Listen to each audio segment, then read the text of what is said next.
తెలంగాణలోని గోదావరి నదీ తీరాల్లో చాలా ఫేమస్ టెంపుల్స్ ఉన్నాయి. అందులో ఈ గుడెం శ్రీ సత్యనారాయణ స్వామి టెంపుల్ కూడా ఒకటి. దీన్నే రెండవ అన్నవరంగా కూడా పిలుస్తారు. ఇది మంచిర్యాల జిల్లాలోని దండపల్లి మండలంలో ఉంది. ఈ టెంపుల్ గుట్ట పైన ఉంటుంది. పైకి వెళ్ళడానికి చాలా మెట్లు ఎక్కాల్సి ఉంటది. ఇదే శ్రీ సత్యనారాయణ స్వామి టెంపుల్. టెంపుల్ పక్కన చాలా పెద్ద పెద్ద బండలు ఉన్నాయి. ఇది గుట్టపై నుంచి లొకేషన్. ఇది ఇంకొక సైడ్ నుంచి గోదావరి నది కూడా కనిపిస్తుంది. చాలా మంది సత్యనారాయణ స్వామి వ్రతం చేసుకోవడానికి ఈ టెంపుల్ కే వస్తారు. ఇక్కడ దాదాపు 2500 మంది ఒకేసారి వ్రతాలు చేసుకునేలా 3 వ్రత మండపాలు నిర్మించారు. ఒకటేమో గుట్ట పైన ఉంటుంది, సెకండ్ ఏమో మెట్ల మార్గంలో ఉంటుంది, ఇంకొకటేమో గుట్ట కింద ఉంటుంది. ఇక్కడ ముహూర్తాలు రోజులతో సంబంధం లేకుండానే ప్రతిరోజు వ్రతం చేసుకుంటారు చాలా మంది.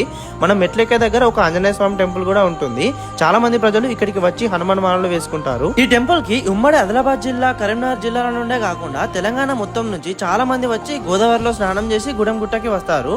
మీరు ఈ గుడెం గుట్టకి వచ్చారా? వస్తే మీకు ఎలా అనిపించిందో కామెంట్ చేయండి. దీని ఫుల్ వీడియో యూట్యూబ్ లో పెట్టాను, చూడండి.